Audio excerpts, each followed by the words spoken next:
From beanies to carry bags and from shoes to caps, browse our shop now at tntradio.live. Bruce Torres on today's News Talk, TNT Radio. This is World Stage, exposing the tyrannies and exploring our power. And before I introduce my guest, I just want to say that 9/11 got me studying how the world really works.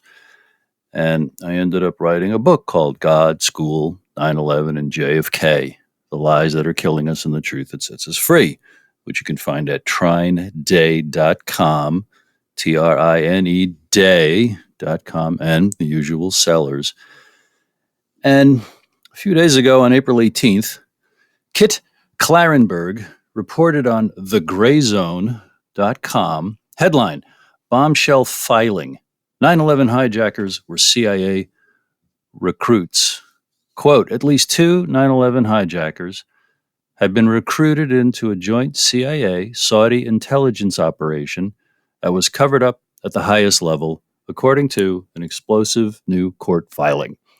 A newly released filing raises grave questions about the relationship between Alec Station, a CIA unit set up to track Al-Qaeda chief Osama bin Laden and his associates, and 2 9/11 hijackers leading up to the attacks, which was subject to a cover-up at the highest levels of the FBI. The filing is a 21-page declaration by Don Canestraro, a lead investigator for the Office of Military Commissions, the legal body overseeing the cases of 9/11 defendants. It summarizes classified government discovery disclosures and private interviews he conducted with anonymous high-ranking CIA and FBI officials.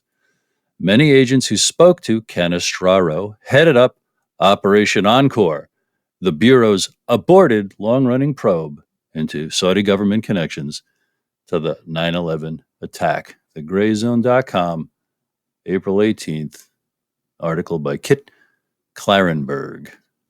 9/11, the gift that keeps on giving, still an inside job. I am thrilled to introduce my friend Matthew Ehret. He is a journalist and co-founder of the Rising Tide Foundation, the editor-in-chief of Canadian Patriot Review, senior fellow at the American University of Moscow, and host of The Great Game on Rogue News. He's authored 2 book series, The Untold History of Canada and The Clash of the Two Americas, and the article series on his Substack, MatthewEhret.substack.com, How to Save a Dying Republic, which can be found at his Substack. Matthew does with history what Mozart did with music, and I am thrilled to have him back on my show. Thanks for joining me, Matt. How are you today? Hey, Bruce. I really appreciate the very generous introduction. Thank you, and I'm always happy to be with you. Thank you. As you know, I want to discuss China and Russia, the realities that you know and describe so well about what they are, what they're struggling with, what they're trying to do, and compare and contrast that with the mainstream's just blanket demonization. I know there's a lot of nuances. Not much is black and white in this good old world.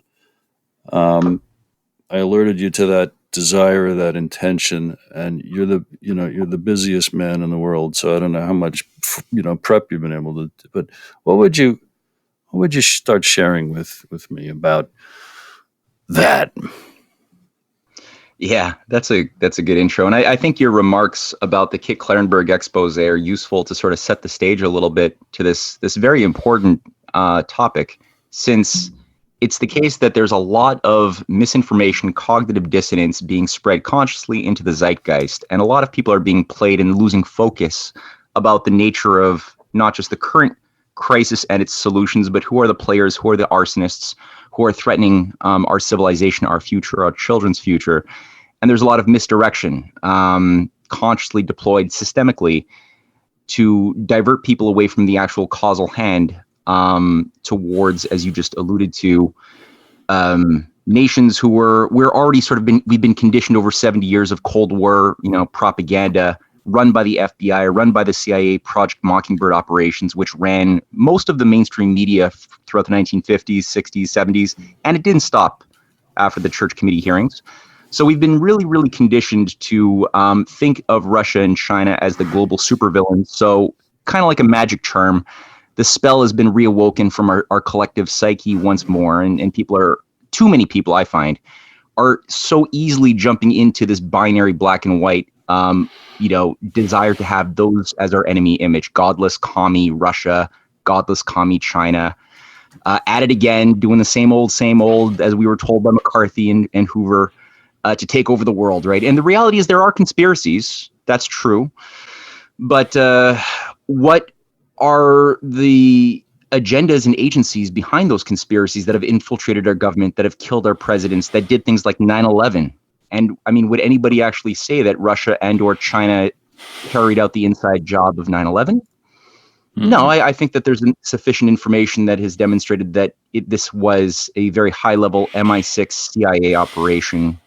It's been documented pretty well. These little reminders are useful. The 28 pages that were declassified a couple of years ago are also useful to remind people of the role of Saudi intelligence that was directly integrated with the CIA and MI6 that played a role in this operation that killed 3,000 American civilians and then justified a security state within a bioterror complex internationally, and also the destruction of nation states, starting with Afghanistan that had nothing to do with 9/11.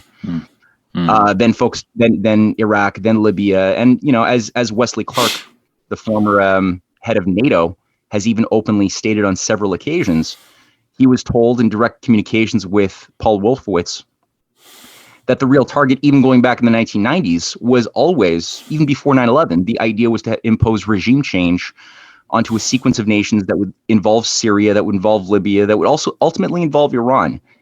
So from my standpoint, I think from the standpoint of those who are living in Beijing, within geopolitical stratas, or within Russia, within Moscow, or, within Iran, obviously, they're looking at the world from the standpoint that these are asymmetric attacks designed to destabilize the heartland, the Mackinder heartland, and ultimately disrupt the potential that Zbigniew Brzezinski laid out of the danger of a Russia-China-Iran alliance, when Brzezinski said the only thing that could challenge his idea of the New World Order back in 1997 was the emergence of these three civilizational states converging on a common mission. That was thought impossible 20 years ago, but today it's become a reality. And the last 20 years has entirely been focused on destroying that potentiality, because it is a threat to the depopulation agenda of those death cultists who are managing our, our Western oligarchy.